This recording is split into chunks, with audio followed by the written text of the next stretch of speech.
Welcome dear students, स्वागत है आप सभी का zoology with Ankita ma'am YouTube channel पर। स्टूडेंट्स, अपना जो टॉपिक चल रहा था वो ह्यूमन हेल्थ और डिजीज चल रहा था। आज उसके ऊपर दूसरा लेक्चर है जिसके अंदर हमने पहले के अंदर ये पढ़ा था कि इन्फेक्शंस डिजीज किस तरह हो सकती है शरीर के अंदर।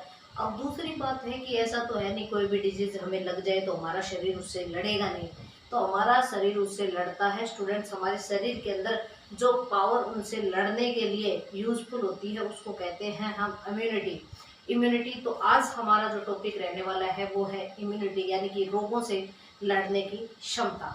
सबसे पहले अगर हम इम्यूनिटी को डिफाइन करें तो एबिलिटी ऑफ द होस्ट मतलब जिस शरीर के अंदर संक्रमण हुआ है, जिसके अंदर डिजीज हुई है, ability of the host to protect itself from pathogens, यानी कि शरीर की ऐसी योग्यता जो शरीर को प्रोटेक्ट करती है पैथोजेंस के आक्रमण से। अब अगर हम देखें तो पैथोजन शब्द का क्या अर्थ रहता है, तो डिजीज कोजिंग जो फैक्टर होता है, ऐसा फैक्टर जो डिजीज उत्पन्न कर सकता है, वो फैक्टर क्या कहलाता है? पैथोजन कहलाता है। ठीक है स्टूडेंट, अब अगर हम बात करें कि शरीर के अंदर इम्यूनिटी होती है वो कितने प्रकार की होती है स्टूडेंट, वो 2 प्रकार की होती है। आज हम इस लेसन को बिल्कुल एक कहानी की तरह पढ़ेंगे और बहुत ही आसान शब्दों के अंदर आपको मैं इम्यूनिटी यानी कि एक आक्रमण जो रोगाणुओं पर हमारा शरीर करता है, किस तरह हमें रोगों से बचाता है, ये पूरी आक्रमण वाली हम कहानी से इसको समझेंगे। तो आप बने रहे अंतिम क्षण तक ताकि ये पूरी कहानी आपको याद हो जाए और आपका इंटरेस्ट जो है इम्यूनिटी को लेकर पूर्णतः क्लियर हो जाए और आपको पता चल जाए कि हमारे शरीर में जब हम बैठे हैं तो कितनी तरह के युद्ध अंदर ही अंदर चल रहे हैं। तो चलिए स्टूडेंट, बिना देरी करते हुए हम बात को आगे बढ़ाते हैं। देखिएगा, इम्यूनिटी अगर होती है तो वो 2 प्रकार की होती है, यानी कि हमारे शरीर की प्रतिरक्षा जो होती है वो 2 प्रकार की होती है। पहली है इन्नेट प्रतिरक्षा और दूसरी है एक्वायर्ड प्रतिरक्षा। इन्नेट की बात करें तो ऐसी प्रतिरक्षा जो हमें जन्मजात प्राप्त होती है, इन्नेट इम्यूनिटी कहलाती है, टू बर्थ हमें प्राप्त होती है। और एक्वायर्ड जो हम इस एटमॉस्फेयर से या बाहर से प्राप्त करते हैं, हमारे शरीर के अंदर एक्वायर करते हैं, तो वो कौन सी है? एक्वायर्ड इम्यूनिटी है। सबसे पहले अगर हम बात करें इन्नेट इम्यूनिटी की, तो स्टूडेंट्स इन्नेट इम्यूनिटी जो होती है वो नॉन स्पेसिफिक होती है। ऐसा नहीं है कि वो इम्यूनिटी ये सोचेगी कि मैं तो बस इसी बैक्टीरिया को मारूंगी, मैं तो बस इसी वायरस को मारूंगी, ऐसा नहीं है। वो हर तरह से प्रतिरक्षा का कार्य करती है, लड़ने का काम करती है, यानी कि नॉन स्पेसिफिक होती है। कोई भी शरीर को नुकसान पहुंचाने वाला कारक आता है तो वो उसको मारने का काम करती है, मारने का काम करती है। तो ऐसी इम्यूनिटी जो हमें जन्म से प्राप्त होती है और नॉन स्पेसिफिक होती है, that is called innate immunity. तो इन्नेट इम्यूनिटी स्टूडेंट्स कई टाइप्स की होती है। सबसे पहले फिजिकल बैरियर। फिजिकल बैरियर की बात करें तो हमारा सबसे पहला पार्ट जो स्किन है, ये क्या है? फिजिकल बैरियर है। अब मान लीजिए कोई रोगाणु है, बाहर हम बोल रहे हैं, हम पढ़ रहे हैं, बाहर इतने सारे पैथोजेंस घूम रहे हैं, वो हमारे शरीर में सीधा एंटर नहीं कर पाते, यानी कि यहाँ स्किन पे कोई रोगाणु बैठा है तो वह एंटर तो नहीं कर पा रहा ना, क्योंकि हमारे ऊपर एक फिजिकल बैरियर है, एक भौतिक अवरोध है जो हमारी स्किन है। तो सबसे पहला जो फिजिकल बैरियर का एग्जाम्पल अगर हम लेके चले तो वो है स्टूडेंट स्किन। ठीक है, अब आपको लगेगा कि मैडम स्किन से तो नहीं जा पाए, लेकिन हो सकता है वो हमारे मुंह से चले जाए। बिल्कुल, मुंह से जा सकते हैं, नाक से जा सकते हैं, ऐसा काम भी हो सकता है। अगर मान लीजिए वो मुंह से जा रहे हैं स्टूडेंट, तो हमारे इस ट्रैक के अंदर कुछ कोशिकाएं होती है जिसको कहा जाता है गोबलेट सेल। क्या कहा जाता है? Goblet cell. और ये जो गोबलेट सेल होती है स्टूडेंट्स, ये विशेष प्रकार का एक सीक्रेशन करती है जिसको कहा जाता है म्यूकस। और ये म्यूकस भी क्या करता है? पैथोजेंस को मारने का काम करता है। तो ये भी क्या है? फिजिकल बैरियर की तरह काम करता है। तो दूसरा क्या हो गया? म्यूकस। अब क्या होता है स्टूडेंट्स, चलिए ये बात होगी, अगर मान लीजिए म्यूकस से भी ना मरे और वो हमारे अंदर चला जाए स्टमक के अंदर, तो हमारा दूसरा पार्ट काम करेगा जहां हम बात कर रहे हैं फिजियोलॉजिकल बैरियर की। फिजियोलॉजिकल मतलब हमारा कार्य की अवरोध। हमारे शरीर के अंदर HCl जो है, हमारे शरीर के अंदर भोजन जा रहा है जो हमारे स्टमक के अंदर जाएगा, स्टमक के अंदर प्रेजेंट होता है स्टूडेंट HCl, हाइड्रोक्लोरिक अम्ल। अब ये क्या करता है? ये करता है कि जो भोजन आता है उसको एसिडिक मीडियम में पचाने का काम करता है। अब भोजन के साथ साथ यदि कोई पैथोजेंस आ जाए, यदि कोई बैक्टीरिया आ जाए, यदि कोई वायरस आ जाए, तो वो उनको भी मारने का काम करता है। तो वहां पर स्टूडेंट ये है फिजियोलॉजिकल बैरियर। आप समझ पा रहे हो, फिजियोलॉजिकल बैरियर का मतलब सिर्फ और सिर्फ केमिकल से लेना है। किससे लेना है हमें? केमिकल से। ऐसे हमें एग्जाम्पल अगर याद ना रहे तो हम इसको स्टूडेंट ऐसे याद कर लेंगे कि स्किन और म्यूकस जो है सबसे पहला है फिजिकल, और फिजियोलॉजिकल में बात करनी है हमें केमिकल की। जैसे आंख के अंदर आंसू में लाइसोजाइम एंजाइम होता है, ठीक है, वो भी क्या करता है? किसी बैक्टीरिया को मारने का काम करता है।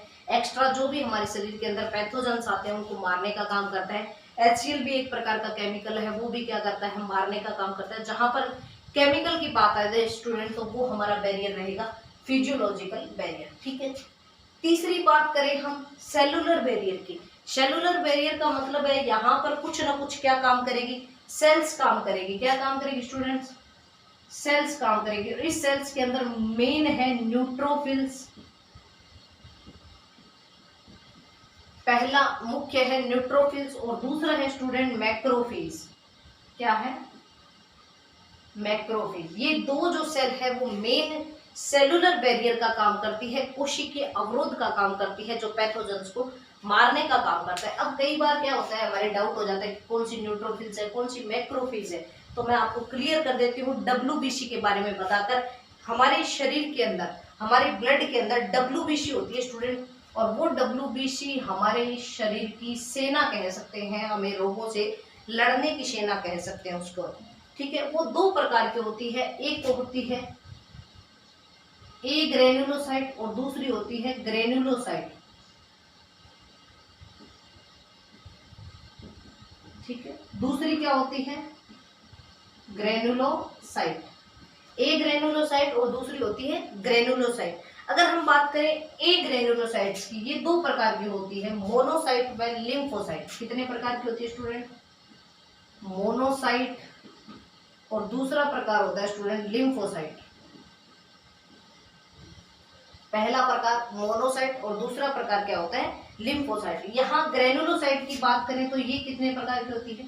3 प्रकार की होती है, इओसिनोफिल, बेसोफिल और न्यूट्रोफिल, ठीक है। ये कितने प्रकार की होती है स्टूडेंट? ये 3 प्रकार की होती है। पहला इओसिनोफिल, दूसरा बेसोफिल और तीसरा क्या होती है? न्यूट्रोफिल। अब यहाँ पर शब्द जो गौर करने वाली बात आपके सामने आएगी तो वो सुनना, न्यूट्रोफिल्स जो है वो है फैगोसाइट। ये क्या है स्टूडेंट? न्यूट्रोफिल जो है वो है फैगोसाइट। क्या है? Phagocyte, neutrophils. और जहां पर ये मोनोसाइट लिखा हुआ दिखाई दे रहा है आपको, ये मोनोसाइट जो है ये मैक्रोफेज। क्या है? मैक्रोफेज, ठीक है। अब फैगोसाइट और मैक्रोफेज, ठीक है, जहां पर ये फेज शब्द आता है, मैक्रोफेज, फैगोसाइट, तो इसका मतलब भी क्या होता है? खा जाना, मारकर खा जाना। तो ये वो सेल है जो कोई भी पैथोजन आता है उसको खा जाता है, डैमेज कर देता है, उसको खत्म कर देता है। तो मेनली ध्यान रखना, सेलुलर जो बैरियर होता है हमारे शरीर के अंदर वो न्यूट्रोफिल्स यानी कि ग्रेनुलोसाइट्स प्रकार की WBC है, जिसको फैगोसाइट भी कहा जाता है। और दूसरा अगर हम बात करें तो मैक्रोफेज यानी कि मोनोसाइट, M से मोनोसाइट, M से मैक्रोफेज। ये क्या काम करती है स्टूडेंट? सेलुलर बैरियर की तरह काम करती है। ध्यान रखना, शरीर के अंदर जब भी कोई पैथोजन आता है, ध्यान करना, शब्दों पे गौर करना, शरीर के अंदर ये लड़ाई बहुत इंटरेस्टिंग होने वाली है, आप गौर करते रहना कि शरीर के अंदर जब भी कोई पैथोजन रोगाणु आता है तो सबसे पहले उससे लड़ती है हमारी न्यूट्रोफिल, ठीक है। न्यूट्रोफिल लड़ती है। अगर न्यूट्रोफिल से हैंडल नहीं हो पाता है तब वो अपने बड़े भैया मैक्रोफेज को आवाज लगाती है। यहाँ पर दूसरा जो आएगा वो मैक्रोफेज आएगा। ये चीजें हम युद्ध में पढ़ेंगे, आगे जो युद्ध चलेगा उसमें पढ़ेंगे। एक बार सिर्फ बेसिक्स तौर पर मैंने आपको बताया कि न्यूट्रोफिल्स और मैक्रोफेज यहाँ पर सेलुलर बैरियर का काम करेंगे, ठीक है स्टूडेंट। नेक्स्ट आता है हमारा साइटोकाइन बैरियर। हाँ, नेक्स्ट क्या आता है? Cytokine barrier. और इसके अंदर स्टूडेंट काम करता है इंटरफेरोन, इंटरफेरोन, ठीक है। अब ये इंटरफेरोन क्या होता है मैं आपको बताती हूँ कि जब भी हमारे शरीर के अंदर कोई वायरस अटैक करता है। शरीर के अंदर जब भी कोई वायरस अटैक करता है तो जो सेल वायरस से इफेक्टेड हो जाती है वो सेल एक प्रोटीन का सिक्रीशन करती है, वो प्रोटीन कहलाता है इंटरफेरोन। और ये क्या काम करता है, ये भविष्य के अंदर वायरस से शरीर की लड़ने के अंदर मदद करता है। यानी कि वायरस इफेक्टेड सेल के द्वारा एक विशेष प्रकार का प्रोटीन का सिक्रीशन किया जाता है जिसको इंटरफेरोन कहा जाता है, जो भविष्य में वायरस संक्रमण से लड़ती है। ठीक है, आई बात समझ में? तो ये है सारा का सारा क्या है, इनेट, यानी कि हमें जन्म से प्राप्त है। ऐसा नहीं है कि कोई व्यक्ति मतलब न्यूट्रोफिल बना रहा है, बाहर से न्यूट्रोफिल ले रहा है कि भाई मेरे अंदर वायरस आ गया, बैक्टीरिया आ गया, मुझे तो न्यूट्रोफिल्स की जरूरत है, न्यूट्रोफिल्स मैं अंदर ही अंदर बना रहा हूँ, इधर देख के बना रहा हूँ, उधर से लेके आ रहा हूँ। तो ऐसा नहीं है स्टूडेंट, ये सारी की सारी क्या है, टू बर्थ है, हमें जन्म के साथ ही प्राप्त होती है। त्वचा सबको जन्म के साथ प्राप्त होती है, HCl सबके अंदर जन्म से प्राप्त है, लाइसोजाइम आंसू में सबके पास जो है जन्म से प्राप्त है। तो ये सारी की सारी जो हमारे पास इम्यूनिटी है, ये सारी की सारी क्या है, इनेट इम्यूनिटी है। आई होप यहाँ तक अपना क्लियर हुआ।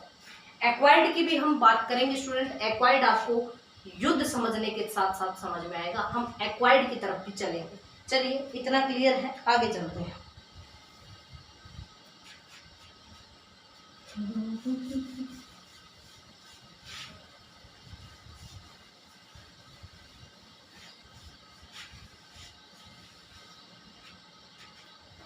आगे क्या हो रहा है, आगे देखिए, कोई भी सेल होती है स्टूडेंट, कोई भी सेल, हमारी बॉडी की कोई भी सेल है, उस सेल के ऊपर विशेष प्रकार के क्या लगे रहते हैं, प्रोटीन लगे रहते हैं। क्या लगे रहते हैं स्टूडेंट, प्रोटीन लगे रहते हैं। किसी भी सेल के ऊपर विशेष प्रकार के क्या लगे रहते हैं, प्रोटीन लगे रहते हैं, जिनको कहा जाता है, हमारी सेल के अंदर जो प्रोटीन मौजूद होते हैं उसको MHC फर्स्ट कहा जाता है, मेजर हिस्टो कॉम्पैक्टिबिलिटी कॉम्प्लेक्स फर्स्ट कहा जाता है। ठीक है, यानी आप याद रखना MHC फर्स्ट कहा जाता है। ये MHC प्रत्येक सेल का क्या होता है, स्पेसिफिक होता है। हमारी सेल का अलग है, हमारे अंदर कोई एंटीजन आ रहा है, जैसे मान लीजिए कोई बैक्टीरिया आ गया, ठीक है, ये बैक्टीरिया की सेल है स्टूडेंट, और ये बैक्टीरिया की सेल हमारे अंदर आ गई, और इसका जो ये MHC है वो अलग है। इसका क्या है, हम बेसिक रूल पे बात करेंगे किस तरह ये काम कर रहा है। तो ये अलग है स्टूडेंट और हम अलग है, हमारी सेल अलग है और बैक्टीरिया की सेल अलग है। तो ये जब अलग आता है, कोई भी हमारे शरीर के अंदर फॉरेन पार्टिकल आता है, यानी कि उसकी MHC अलग होती है, तो उसको क्या कर लेता है, हमारा इम्यून सिस्टम पहचान लेता है, उसको मारने का काम करता है कि बाहर से आक्रमण करने आते हो हमारे शरीर पर, तो हम भी तुम्हारा बुरा हाल करेंगे, हम भी तुम्हें मार कर छोड़ेंगे। तो ये हमारा इम्यून सिस्टम कहता है, ये सबसे पहला काम होता है MHC का। तो MHC क्या करती है बच्चों, पहचान लेती है। इतनी बात क्लियर, आगे चलते हैं। आगे क्या होता है स्टूडेंट, देखो मैंने बताया कि मान लीजिए कोई हमारी बॉडी है, इसको मिटा देते हैं, दोबारा शुरू से समझते हैं, बेसिक आपको बताया मैंने।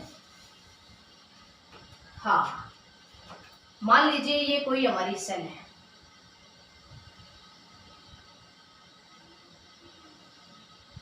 ठीक है, ये क्या है, बड़ी बना दी है, थोड़ी छोटी बना देते हैं ताकि समझ में आ जाए। ये क्या है, हमारी सेल है, इसको मैं कह दूं ह्यूमन सेल, ये लीजिए। अच्छा जी, ये ह्यूमन सेल है। अब इसके अंदर मान लीजिए कोई ना कोई पैथोजन आ गया, मान लीजिए कोई बैक्टीरिया आ गया, बड़ा खुश होके आया है हमारे शरीर में आक्रमण करने के लिए। ये लीजिए बैक्टीरिया है, बड़ा भयानक सा गंदा सा ही करता हुआ है, ये बैक्टीरिया है, हमारे शरीर के अंदर आ गया। ठीक है, ये बैक्टीरिया आ गया हमारे शरीर के अंदर। अब ये बैक्टीरिया हमारी सेल के अंदर आ गया, हमारे शरीर के अंदर आ गया, तो क्या होगा स्टूडेंट, तो क्या होगा, सबसे पहले हमारे शरीर के अंदर जो एक्टिव हो रही है वो सेल है न्यूट्रोफिल। कौन सी है, न्यूट्रोफिल। सबसे पहले कौन सी एक्टिव होगी, न्यूट्रोफिल्स। न्यूट्रोफिल्स कौन सी है, ग्रेनुलोसाइट टाइप की। अब ये न्यूट्रोफिल्स इसको देखेगी, बड़ी मासूम सी उदास हो गई और ये लीजिए इसका मुंह ऐसे कर देते हैं। ये क्या हुआ, ये इसको देखती, ये न्यूट्रोफिल्स है, ठीक, एन लिख देती हूँ मैं इसको। इस न्यूट्रोफिल्स ने क्या किया, इसको देखा, देखने के बाद में इसने क्या किया, इसको मारने का प्रयास किया, ठीक, ये इसको मारने का प्रयास कर रही है और कुछ हद तक ये इसको मार भी रही है, कुछ हद तक क्या कर रही है, ये इसको मार भी रही है, ठीक है। अब ये घटनाक्रम चल रहा है, इससे ज्यादा हद तक हैंडल नहीं हो पा रहा है ये घटनाक्रम, मार रही है, नई सिस्टम सेट आ रहा, तो ये क्या कर रही है, ये अपनी संख्या को इंक्रीज कर रही है मारने के लिए। ये लीजिए, ये इसकी संख्या भी इंक्रीज होगी, बहुत सारी हो गई है, ठीक है। अब ये इसको मार रही है, लेकिन ऐसा तो नहीं एंटीजन इस पर कोई इफेक्ट नहीं डालेगा, जो बाहर से जो बैक्टीरिया वगैरह आ रहे हैं वो उसको कुछ नहीं देगा, वो भी क्या करेगा, इसको मारने का प्रयास करेगा। किसको, ये भी अपना टॉक्सिन छोड़ेगा, बैक्टीरिया भी, और बैक्टीरिया जब टॉक्सिन छोड़ेगा तो कुछ हद तक न्यूट्रोफिल्स मरने लगती है। क्या करने लगती है, न्यूट्रोफिल्स बड़ी हिम्मत वाली होती है, थोड़ी कमजोर भी होती है, हिम्मत इतनी कि सबसे पहले लड़ने को भाग जाती है, और कमजोर इतनी कि बेचारी मारी भी जाती है, ठीक है, बात को समझ पा रहे हो, सबसे पहले लड़ने के लिए आ गई और कमजोर है तो मारी भी जाती है। अब ये मरती है, यानी कि सबसे पहले हमारे शरीर के अंदर कोई इन्फेक्शन होता है या कोई भी बैक्टीरिया अटैक करता है, मान लीजिए यहाँ पर कोई अपने बैक्टीरिया अटैक किया, मान लीजिए कोई फोड़ा फुंसी वगैरह कुछ भी होती है, अब उसके अंदर कई बार आप देखते हो कि वाइट वाइट कलर का सब्सटेंस निकलता है, बिल्कुल देखा है ना आपने, तो वाइट वाइट सब्सटेंस जिसको आप सामान्य भाषा में पस कहते हो, वो पता है क्या होता है, वो होता है बच्चों ये मरी हुई न्यूट्रोफिल्स, क्योंकि न्यूट्रोफिल्स बार बार उसको लड़ रही है, लेकिन उससे हैंडल नहीं हो रहा, कुछ हद तक वो उसको मार भी रही है और खुद भी मर रही है, और जो मरी हुई डेड बॉडीज निकलती है जिसको हम पस कहते हैं, किसकी, न्यूट्रोफिल्स की, ठीक है। तो अब क्या हुआ स्टूडेंट, अब यहाँ पर आती है मैक्रोफेज, यानी कि अपने बड़े भाई को बुला के लाती कि मेरे से तो नहीं हो रहा, तो चल उनको मारने का, यानी कि ये अब ये न्यूट्रोफिल्स है ना, इसको फैगोसाइट भी तो कहा जाता है। अब अगली आएगी मैक्रोफेज, ठीक है, ये लीजिए, ये मैक्रोफेज आ गई, ये कहती है चिंता करने की बात नहीं, अब तेरी बड़ी दीदी आ गई है, ये लीजिए, ये क्या आ गई, मैक्रोफेज आ गई। अब मैक्रोफेज स्टूडेंट, मैक्रोफेज थोड़ी बड़ी साइज की होती है और उसके अंदर ये योग्यता होती है, ये तो क्या कर रही थी, न्यूट्रोफिल तो एक एक करके मार रही थी, लेकिन इसमें क्या है, इसके अंदर अपनी जो ये है, क्या नाम है इसका, मैक्रोफेज, मैक्रोफेज के अंदर ये क्वालिटी होती है कि एक साथ कई बैक्टीरिया को, कई पैथोजेंस को मार देती है। अब ये यहाँ इसको मार रही है, बहुत सारों को इकट्ठा करके क्या कर रही है, इसको मार रही है। अब ऐसा तो है नहीं कि मतलब बैक्टीरियल सेल बढ़ती रहेगी, ये भी अपनी संख्या बढ़ाएगी बच्चों। अब क्या है, ये बैक्टीरियल सेल अपनी संख्या लगातार बढ़ा रही है, ये लीजिए बहुत सारे बैक्टीरिया हो गए शरीर के अंदर, इतने को मैक्रोफेज नहीं मार पा रही, ये बहुत सारे क्या हो गए, बैक्टीरिया हो गए, ये अदर सेल को भी इफेक्टेड कर रहे हैं, बहुत सारे बैक्टीरिया हो गए, ठीक है, ये अदर सेल को भी क्या कर रहे हैं, इफेक्टेड कर रहे हैं, ठीक। अब इसने क्या किया, इसने चपेट में ले लिया बच्चों, ये बैक्टीरिया जाकर कहाँ कर दिया, मैक्रोफेज को भी चपेट में ले लिया, यहाँ पर कोई मैक्रोफेज थी, इस मैक्रोफेज के अंदर भी ये बैक्टीरिया घुस गए, यानी कि मैक्रोफेज को भी क्या कर दिया, इफेक्टेड कर दिया, ये लीजिए, ठीक है, इसको भी क्या कर दिया, इफेक्टेड हो। अब बात हाथ से छूटने लगी, बात हाथ से क्या छूटने लगी, मतलब हमारे अंदर बैक्टीरिया आया था, बैक्टीरिया को मारने के लिए न्यूट्रोफिल गई थी, न्यूट्रोफिल उसको मार रही थी, कुछ न्यूट्रोफिल मर गई थी, उसकी डेड बॉडी पस के रूप में निकल भी रही थी, फिर मैक्रोफेज को पता चला, मैक्रोफेज बड़ी दीदी बड़े भैया जो है वो आ गए मारने के लिए, वो भी मार रहे थे, लेकिन बैक्टीरिया तो बहुत लेट कर चुके, बैक्टीरिया तो बहुत ज़्यादा बढ़ चुके हैं, बैक्टीरिया अपनी संख्या जल्दी जल्दी का क्या कर रहे हैं, बढ़ा रहे हैं, और दूसरी सेल्स को भी क्या कर रहे हैं, इफेक्ट कर रहे हैं। अब यहाँ पर क्या है, सेल्स भी इफेक्टेड होगी, अदर सेल जिसके अंदर बैक्टीरिया पहुंच चुके हैं। अब बात हाथ से निकल गई, अब बात क्या है, हाथ से निकल गई, इन्फेक्शन क्या है, ज़्यादा बढ़ गया। अब बात पड़ेगी यहाँ पर एक सेल आएगी बच्चों जिसको कहा जाता है डेंड्राइटिक सेल, क्या कहा जाता है, डेंड्राइटिक सेल। कैसी होती है मैं दिखाती हूँ आपको, यहां पर एक सेल आएगी जिसको कहा जाता है डेंड्राइटिक सेल। ठीक है, ये सेल कौन सी है? Dendritic cell.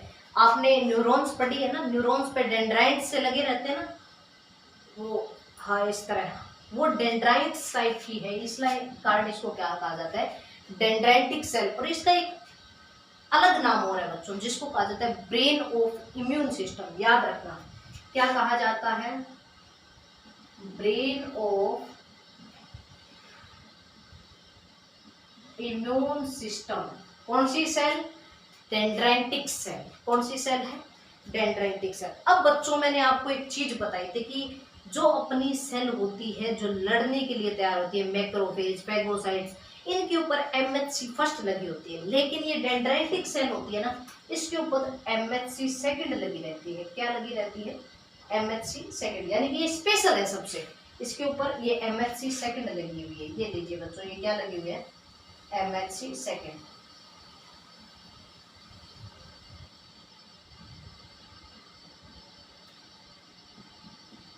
ये एमएचसी सेकंड लगी हुई है। अब देखो ये क्या काम करेगी, ये यहाँ आएगी और ये कुछ बैक्टीरिया को मार देगी। कुछ बैक्टीरिया को क्या कर देगी? मार देगी। ज्यादा काम नहीं करने वाली, ये ब्रेन ही है, यानी कि हमारा हाई ऑफिसर जो होता है ना, वो ज्यादा काम नहीं करता, वो क्या करती है? मेनली हमें काम करके दिखाता है कैसे काम करना है। तो ये यहाँ आएगा, ये बैक्टीरिया सेल को क्या कर देगा? मार देगा। कुछ बैक्टीरिया सेल को क्या कर देगा? मार देगा। और बैक्टीरियल सेल को मार के ये क्या कर लेगा? उनको अपने अंदर ले लेगा कुछ को। ठीक है, ये बैक्टीरियल सेल को मार दिया। अब इसकी खास बात क्या है? ये मार के, जैसे आपने पुराने जमाने में वो डाकू, वो युद्ध करने वाले राक्षस वगैरह नहीं देखे, वो क्या करते थे? कभी भी किसी दुश्मन को मार के उसकी अंगुलियों का हार बना के पहन लेते थे, उसके खोपड़ियों को पहन लेते थे गले के अंदर। तो इस टाइप का था ये डेंड्राइटिक सेल। इसकी कैटेगरी ऐसी थी कि ये दुश्मन को मार के उसको अपने शरीर पर सजाता है। क्या करता है? दुश्मन को मार के अपने शरीर पर सजाता है। अब क्या करेगा? ये इन बैक्टीरिया को मारकर और उन बैक्टीरिया के कुछ टुकड़ों को अपने शरीर पर सजा लेगा, इस तरह एमएचसी पर बाइंड कर लेगा। ये लीजिए, समझ में आ रहा है बात को? ये यहाँ पर क्या कर लेगा? उसको बाइंड कर लेगा, है ना। अब ये बाइंड करके इसने क्या कर लिया? अपने ऊपर एक विशेष प्रकार का एंटीजन्स का रूप पहन लिया और बता दिया कि इस तरह के एंटीजन हमारे शरीर के अंदर प्रेजेंट है। अब ये जाएगा एक्वायर्ड इम्यूनिटी के पास। किसके पास जाएगा? एक्वायर्ड इम्यूनिटी का। यहाँ तक ये कहानी समझ में आई ना? इसको मैं एक बार मिटा देती हूँ बच्चों। कहानी समझ में आ रही है? यानी कि अभी सारे संदेश किसके पास है? अभी डेंड्राइटिक सेल के पास संदेश है। आप ये मत भूलना कि बैक्टीरिया अभी खत्म हो गया, बैक्टीरिया अभी शरीर के अंदर है, नुकसान पहुंचा रहा है, सेल को इफेक्ट कर रहा है। अभी ये जाएगा, ये सेना को लेकर आएगा। कहाँ से सेना लाएगा? एक्वायर्ड इम्यूनिटी से। कैसे लेकर आएगा उसकी बात करेंगे अब। चलिए,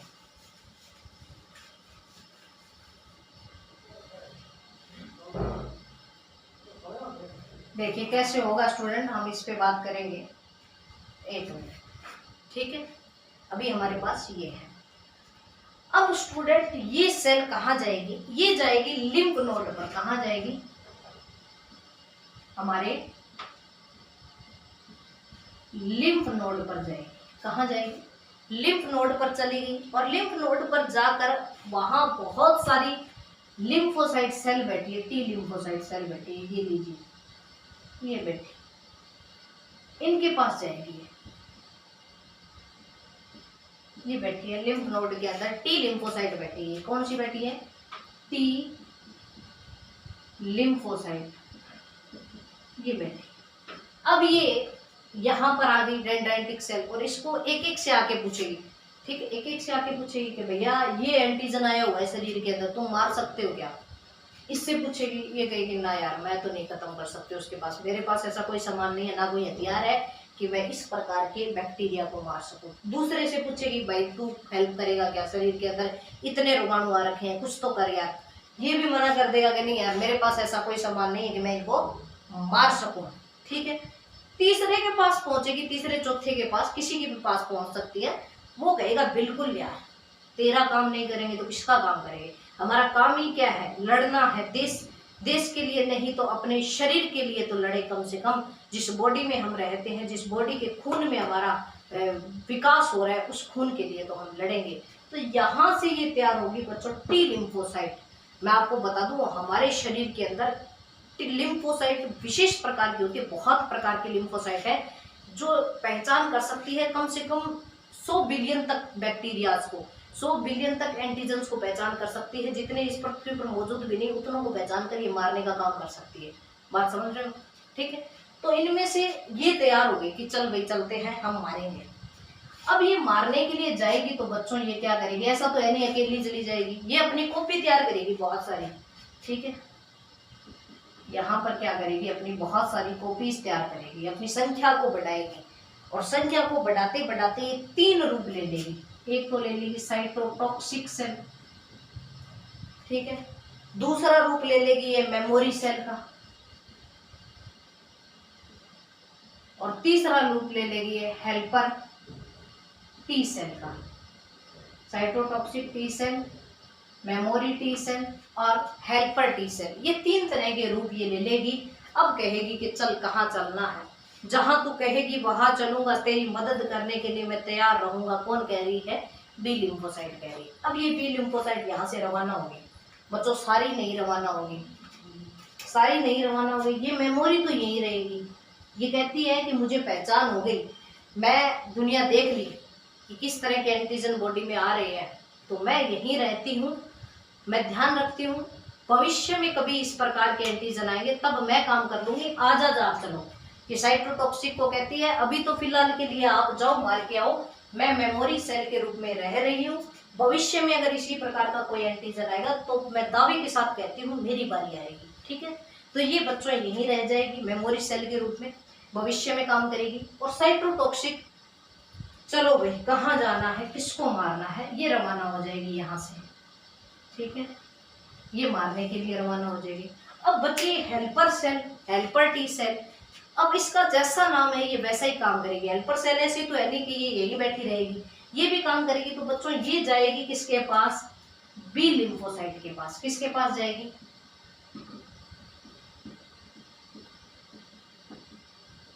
ये जाएगी बी लिम्फोसाइट के पास और बी लिम्फोसाइट का एक्टिवेशन कर देगी।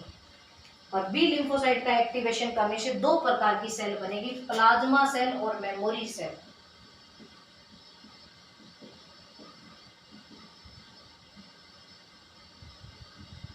दो प्रकार की सेल बनेगी। कौन कौन सी सेल? हाँ, प्लाज्मा सेल बनेगी और बच्चों कौन सी बनेगी? Memory cell. 2 तरह की सेल बन गई हमारे पास। अब देखिए आगे क्या होता है। अब देखिए साइटोटॉक्सिक सी सेल क्या करेगी? T cell. आपको याद है कुछ सेल ऐसी थी जिसके अंदर बैक्टीरिया घुस चुका था। जो सेल इफेक्टेड है, जो सेल बैक्टीरिया से इफेक्टेड है, उस सेल को ही मारने का काम करेगी। कौन सी? Cytotoxic T cell. ठीक है, इसी कारण इसको कहा जाता है स्टूडेंट सेल मीडिएट इम्यूनिटी। क्या कहा जाता है? कोशिका मध्यस्थता प्रतिरक्षा, सेल मीडिएट इम्यूनिटी। यानी कि ये प्रतिरक्षा वहां जाकर काम करेगी जहां पर कोशिकाओं के अंदर बैक्टीरिया घुसे हुए हैं, उस कोशिकाओं को ये मार के खत्म कर देगी कि भाई ये कोशिका ही काम खराब कर रही है, अपने अंदर बैक्टीरिया रख रही है, बैक्टीरिया की संख्या बढ़ा रही है, तो ये संक्रमण बढ़ेगा, मैं इसी को मार देती हूँ। तो ये कोशिका मध्यस्थता प्रतिरक्षा सेल मीडिएट इम्यूनिटी की तरह काम करेगी। बात समझ में आई? अब बच्चों यहाँ पर आपको दिख रही है मेमोरी सेल, बी लिम्फोसाइट की 2 तरह की सेल है, एक तो है प्लाज्मा सेल और दूसरी क्या है? Memory cell. प्लाज्मा सेल तैयार हो जाएगी, चलो मैं काम करूंगी अभी, मैं भी अभी काम करूंगी, मेमोरी कहेगी मैं रह जाती हूँ, मैं बाद में काम करूंगी। अब प्लाज्मा सेल यहां से चली किसकी?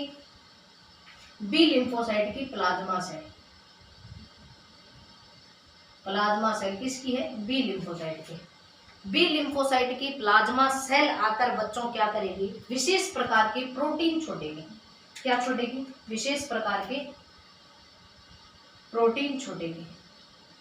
ठीक है, ये मैंने प्रोटीन बनाए हैं, विशेष प्रकार के क्या बनाए हैं?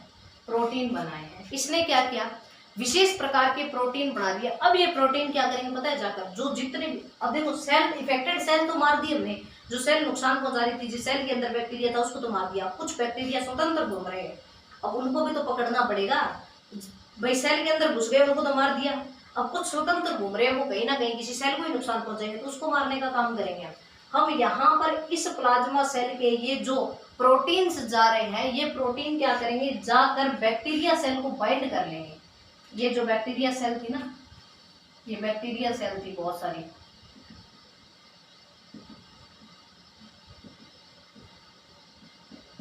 ये प्रोटीन क्या कर लेंगे, इन बैक्टीरिया सेल को बांध लेंगे, बांध लिया। अब इनको क्या कर लिया, बांध लिया। अब ये कहीं जा नहीं सकते, अब ये कहीं भाग नहीं सकते। अब कहेंगे कि मैक्रोफेज आजा, मैंने इनको पकड़ लिया है। प्लाज्मा सेल कहती है, प्लाज्मा सेल किसकी प्लाज्मा सेल, जो बी लिम्फोसाइट से आई है, बी लिम्फोसाइट से आई हुई प्लाज्मा सेल क्या कहती है कि मैंने इनको बांध लिया है, आ जाओ अब इसको मारने का काम करो।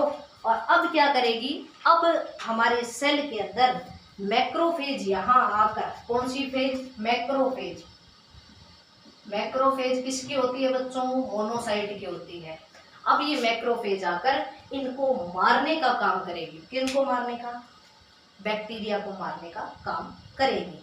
आगे बात समझ में। अब ये इनको मारती मारती मैक्रोफेज क्या हो जाती है, थक जाती है बेचारी, हार जाती है एकदम, और मरने की कगार पर आ जाती है, एकदम मरने की कगार पर आ जाती है। तब हेल्पर टी सेल जो यहाँ पर पड़ी थी, जो बी लिम्फोसाइट का एक्टिवेशन कर रही थी ना, वो ये फिर एक्टिवेट करेगी इस लिम्फोसाइट को, प्लाज्मा सेल को, इस मैक्रोफेज को फिर एक्टिवेट करेगी कि मरना नहीं है, हमें लड़ना है। तो ये पूर्णतः बैक्टीरिया जब तक शरीर से खत्म ना हो जाए इसको तैयार करती रहेगी, पूरे बैक्टीरिया को शरीर से क्या कर देगी, खत्म कर देगी। अब यहाँ पर न्यूट्रोफिल्स भी कुछ कुछ एक्टिव होने लग जाती है, जिसको मतलब न्यूट्रोफिल्स हमारी प्रतिरक्षा का एक बच्चा सा है, जो सबसे पहले मारने को जाता है, सबसे पहले थक जाता है, लेकिन यहाँ पर वो फिर अपने सेना को तेज देखकर फिर न्यूट्रोफिल्स काम करने का प्रयास करता है, और हेल्पर टी सेल उसको क्या देती है, प्रेरित करता है हेल्पर टी सेल, और यहाँ पर मैक्रोफेज को भी प्रेरित करता है हेल्पर टी सेल। लेकिन बच्चों जब सारी बैक्टीरिया को मार देता है तो ये इतने ज्यादा एक्साइटेड हुए होते हैं, मैक्रोफेज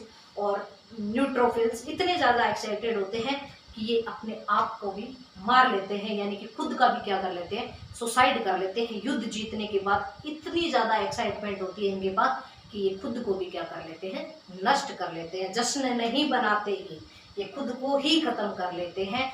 इस प्रकार का इम्यून सिस्टम हमारी बॉडी में काम कर रहा है, सोचो। अब आपको एक चीज बताती हूँ बच्चों, एक बार प्रश्न आता है कि एड्स क्या है। बच्चों आपको पता है एड्स की full form acquired immunodeficiency syndrome, acquired immunodeficiency syndrome, यानी कि एक्वायर्ड इम्यूनिटी की डेफिशिएंसी, कमी। अब आपको ध्यान में आना चाहिए, एक्वायर्ड इम्यूनिटी काम करती है हेल्पर टी सेल के प्रेरण से। यहाँ पर एड्स के अंदर हेल्पर टी सेल एचआईवी के द्वारा मार दिया जाता है, हेल्पर टी सेल मार दिया जाता है, तो जिसके कारण हमारा इम्यून सिस्टम जो होता है वो एक्वायर्ड प्रकार की इम्यूनिटी का काम नहीं कर पाता। इसी कारण हमें आसानी से कोई भी रोग लग जाता है। इस रोग की स्थिति को एड्स कहा जाता है, जिसके अंदर एक्वायर्ड इम्यूनोडेफिशिएंसी सिंड्रोम नाम आता है। तो ये थी बच्चों आज की कहानी, जिसमें हमने इम्यून सिस्टम के बारे में जाना। इम्यून सिस्टम के बारे में जाना, ये सब चीजें आप देख लीजिए जो आपके सामने हैं कि किस तरह हमारा इम्यून सिस्टम जो है वो काम करता है, देख लीजिए भाई बच्चों आप। हाँ, एक होता है प्रश्न, एक ग्राफ्ट रिजेक्शंस का प्रश्न आया हुआ है, ग्राफ्ट GRAFT, ग्राफ्ट रिजेक्शन, ये क्या होता है ग्राफ्ट रिजेक्शन।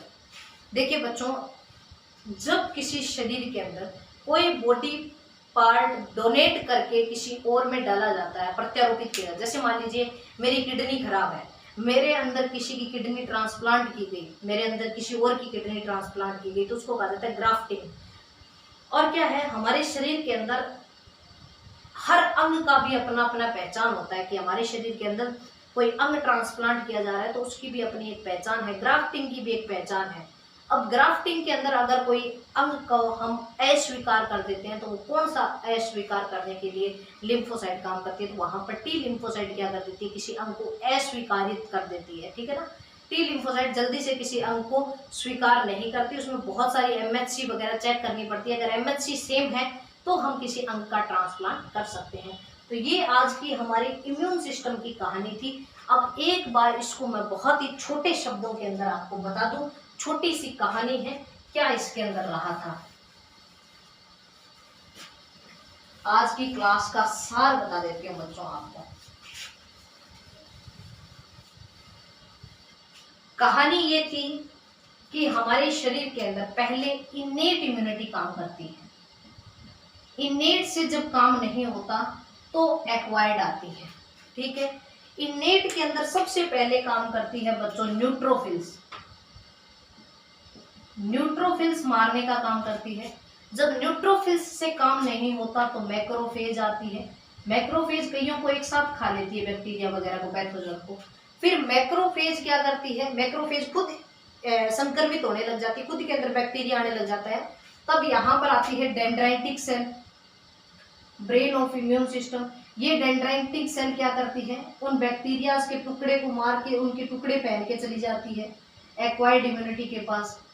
ये मार कर उनकी हड्डियों वगैरह को, सॉरी, याद रखने के लिए हड्डियां वगैरह, उनके कंकाल वगैरह पहन के चली जाती हैं। ये चली जाती है B lymphocyte, sorry, lymph node के पास। तो वहां से टी लिम्फोसाइट आ जाती है। ठीक है, टी लिम्फोसाइट बच्चों, टी लिम्फोसाइट के 3 प्रकार हमने पढ़े। साइटोटॉक्सिक, साइटोटॉक्सिक पहला प्रकार। दूसरा प्रकार बच्चों हमने कौन सा पढ़ा, दूसरा प्रकार मेमोरी। तीसरा हमने पढ़ा हेल्पर। हेल्पर वाला जाके बी लिम्फोसाइट को एक्टिव करेगा। और मेमोरी कहती है कि एक बार साइटोटॉक्सिक तू चला जा मारने के लिए, बाद में मैं आ जाऊंगा। तो ये मेमोरी वाला जाकर उन सेल को मारेगा जिसके अंदर बैक्टीरिया है, जिसके अंदर बैक्टीरिया बैठी है, उन सेल को क्या कर देगा, मार देगा। यानी कि इफेक्टेड सेल को मारने का काम कौन करेगा, साइटोटॉक्सिक करेगा। ठीक है बच्चों, अब क्या है, हेल्पर क्या किया, हेल्पर ने बी लिम्फोसाइट को एक्टिव कर दिया। और बी लिम्फोसाइट ने 2 प्रकार की सेल बना दी। एक तो बना दी कौन सी, प्लाज्मा सेल, और दूसरी बना दी कौन सी, मेमोरी सेल। प्लाज्मा सेल जाकर क्या करेगी, प्लाज्मा सेल जाकर क्या करेगी बच्चों, एक विशेष प्रकार का प्रोटीन छोड़ेगी। ये प्रोटीन बैक्टीरिया को बाइंड कर लेंगे। फिर बंधे हुए बैक्टीरिया को मारने के लिए मैक्रोफेज आ जाएगा। और मैक्रोफेज क्या कर देगा, फिर हिम्मत से इसे मार देगा।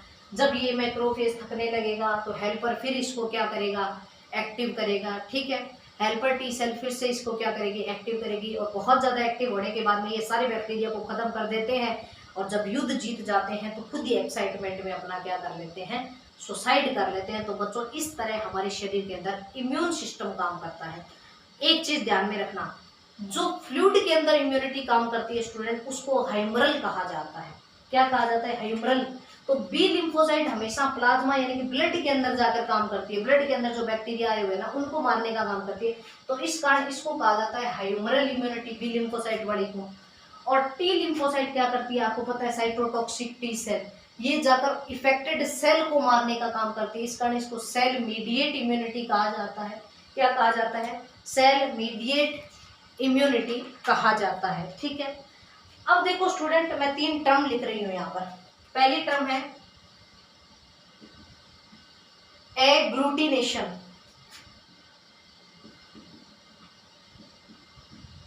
दूसरी टर्म है, दिख रहा है ना, एग्लूटिनेशन। दूसरी टर्म है ऑप्सोनाइजेशन, ऑप्सोनाइजेशन। ठीक है, और तीसरी टर्म है बच्चों हमारे पास न्यूट्रलाइजेशन, न्यूट्रलाइजेशन।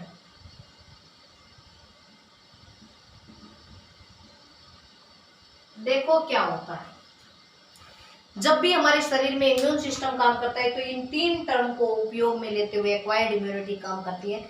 सबसे पहले क्या करता है, एग्लूटिनेशन क्या कर देता है, जो बैक्टीरिया वगैरह आ रहा है उसकी मोबिलिटी कम कर देता है, उसको इधर उधर दौड़ने नहीं देता, उसको मतलब संख्या नहीं बढ़ाने देता। इस तरह का काम कर देता है एग्लूटिनेशन में। ठीक है, उसके बाद में क्या होता है, ऑप्सोनाइजेशन। इसके अंदर मैक्रोफेज के पास, इसको एग्लूटिनेशन में मान लीजिए हमने कई तरह के बैक्टीरिया को बांध लिया, कई तरह के बैक्टीरिया को क्या कर लिया, बांध लिया कि आ जा भाई। अब मैक्रोफेज के पास क्या जाता है, साइन जाता है। तो दूसरा ऑप्सोनाइजेशन के अंदर क्या जाता है, मैक्रोफेज के पास हम साइन भेजते हैं, बहुत सारे बैक्टीरिया को बांध लिया है, अब आजा मार दे।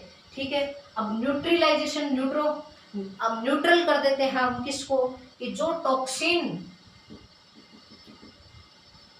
टॉक्सिन बैक्टीरिया सेल या जो टॉक्सिन पैथोजन की सेल छोड़ रही है, हम उसको क्या कर देते हैं, न्यूट्रलाइजेशन कर देते हैं, उनको मतलब एकदम न्यूट्रल कर देते हैं, उनका प्रभाव हमारे शरीर पर ना पड़े, इस तरह की घटना हम कर देते हैं। तो ये 3 स्टेप रहते हैं इम्यूनिटी के काम करने के, एग्लूटिनेशन, ऑप्सोनाइजेशन और तीसरा है न्यूट्रलाइजेशन। इस तरह हमारे शरीर के अंदर इम्यूनिटी काम करती है। आई होप ये युद्ध आपको समझ में होगा। सोचो अब आप बैठे हो अपने के शरीर के अंदर कितने प्रकार का युद्ध चल रहा है। सबसे पहले न्यूट्रोफिल्स काम कर रही है, फिर मैक्रोफेज काम कर रही है, फिर डेंड्राइटिक सेल आ रही है, फिर क्या कर रहे हैं बी लिम्फोसाइट, टी लिम्फोसाइट काम कर रही है। तो सोचो सेल मीडिएट, ह्यूमरल, कितनी प्रकार की इम्यूनिटी आपके शरीर में निरंतर काम कर रही है ताकि आप स्वस्थ बने रहें।